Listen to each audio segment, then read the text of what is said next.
Hello friends, आज हम discuss करेंगे structure and bonding in carboxyl group के बारे में।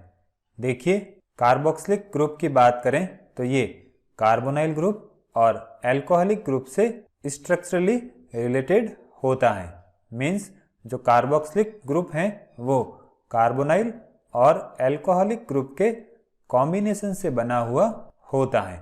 इसी वजह से जो कार्बोक्सिलिक एसिड हैं वो कुछ रिएक्शंस कीटोन्स और अल्कोहल से सिमिलर शो करता है, लेकिन ये फिर भी इन ग्रुप से डिफरेंट होता है। अब कार्बोक्सिलिक ग्रुप में कार्बोनाइल कार्बन की बात करें तो वो sp2 हाइब्रिडाइज्ड होता है। इसी वजह से इसकी ज्योमेट्री प्लेनर होती है। और कार्बन कार्बन ऑक्सीजन और oxygen carbon oxygen bond angles की बात करें तो उनकी वैल्यू 120 डिग्री होती हैं। अब जो कार्बोक्सिलिक ग्रुप हैं वो इन दो कंट्रीब्यूटिंग फॉर्म्स का रेजोनेंस हाइब्रिड होता है।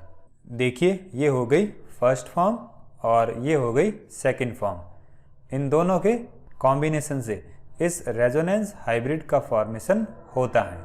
देखिए, फर्स्ट फॉर्म में जब ये इलेक्ट्रॉन डबल बॉन्ड में कन्वर्ट होते हैं तो ये पाई इलेक्ट्रॉन्स इस ऑक्सीजन के पास आ जाएंगे, तो इससे यहाँ पर नेगेटिव चार्ज और यहाँ पर पॉजिटिव चार्ज आएगा। अब इनसे जो रेजोनेंस हाइब्रिड बनता है उसमें इन दोनों बॉन्ड्स में पार्शियल डबल बॉन्ड कैरेक्टर आ जाते हैं। अब इन दोनों कॉन्ट्रीब्यूटिंग फॉर्म्स की स्टेबिलिटी की बात करें तो फॉर्म फर्स्ट मोर स्टेबल होती हैं और फॉर्म सेकंड लेस स्टेबल होती हैं। इसी वजह से फॉर्म फर्स्ट रेजोनेंस हाइब्रिड में मोर कंट्रीब्यूशन करती हैं। अब फॉर्म सेकंड लेस स्टेबल होती हैं क्योंकि इस पे चार्ज सेपरेशन होता है, जबकि फॉर्म फर्स्ट पर किसी भी तरह का चार्ज सेपरेशन नहीं होता है। अब जो फॉर्म थर्ड हैं वो फॉर्म फर्स्ट और सेकंड की एवरेज फॉर्म होती हैं। अब यहाँ पर जो रेजोनेंस हाइब्रिड बन रहा है उसकी एग्जिस्टेंस को हम बॉन्ड लेंथ के बेसिस पर वेरीफाई कर सकते हैं। देखिए, अगर हम कीटोन में कार्बन ऑक्सीजन डबल बॉन्ड की बात करें तो उसकी वैल्यू 122 पिकोमीटर होती है। इसी तरह से अल्कोहल में कार्बन ऑक्सीजन सिंगल बॉन्ड की बॉन्ड लेंथ 139 पिकोमीटर होती हैं।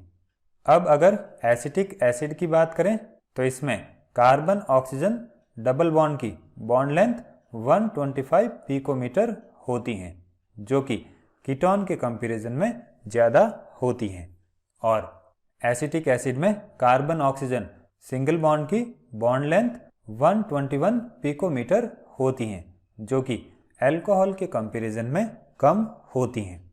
अब इसका रीज़न क्या होगा तो देखिए, कार्बोनाइल ग्रुप में दो कंट्रीब्यूटिंग फॉर्म्स होती हैं और दोनों कंट्रीब्यूटिंग फॉर्म्स की बात करें तो उनमें partial double bond character present होते हैं।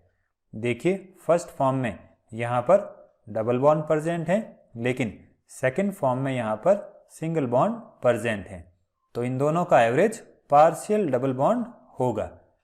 अब फर्स्ट फॉर्म में ये सिंगल बॉन्ड है और सेकंड फॉर्म में ये डबल बॉन्ड है, तो इनका एवरेज भी क्या होगा, पार्शियल डबल बॉन्ड होगा।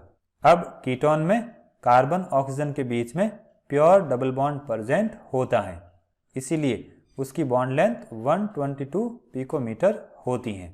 और एसिटिक एसिड में कार्बन ऑक्सीजन के बीच में पार्शियल डबल बॉन्ड प्रेजेंट होता है, इसी वजह से इसकी बॉन्ड लेंथ थोड़ी इंक्रीज हो जाती है। अब अल्कोहल की बात करें तो इसमें कार्बन ऑक्सीजन के बीच में सिंगल बॉन्ड प्रेजेंट होता है और ये हो जाएगी इसकी बॉन्ड लेंथ। अब एसिटिक एसिड में कार्बन ऑक्सीजन के बीच में partial double bond character present होते हैं, तो इसी वजह से इसकी bond length carbon oxygen single bond की कंपैरिजन में कम होती है। देखिए, ये bond length longer than expected होती हैं। इसका reason partial double bond character होता है और ये bond length shorter than expected होती हैं, तो इसका रीज़न भी पार्शियल डबल बॉन्ड कैरेक्टर होता है। अब कार्बोक्सिलिक एसिड की बात करें तो उसमें जो कार्बोनाइल पाई बॉन्ड होता है उसकी शेप इस तरह से होती है कि वो फर्दर ऑर्बिटल ओवरलैपिंग को फेवर करता है। देखिए इस केस में हाइड्रोक्सिल ऑक्सीजन एटम का जो p ऑर्बिटल है वो कार्बोनाइल ग्रुप के पाई इलेक्ट्रॉन्स के साथ इंटरैक्ट करता है और इससे जो मॉलिक्यूलर ऑर्बिटल्स बनते हैं वो 3 एटम्स पर एक्सटेंडेड रहते हैं।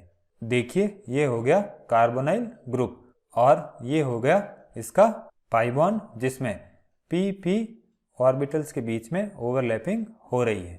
अब हाइड्रोक्सिल ऑक्सीजन का जो p ऑर्बिटल है वो भी इन p ऑर्बिटल्स के साथ ओवरलैपिंग शो करता है, तो इससे जो मॉलिक्यूलर ऑर्बिटल बनेगा वो 3 एटम पर एक्सटेंडेड होता है।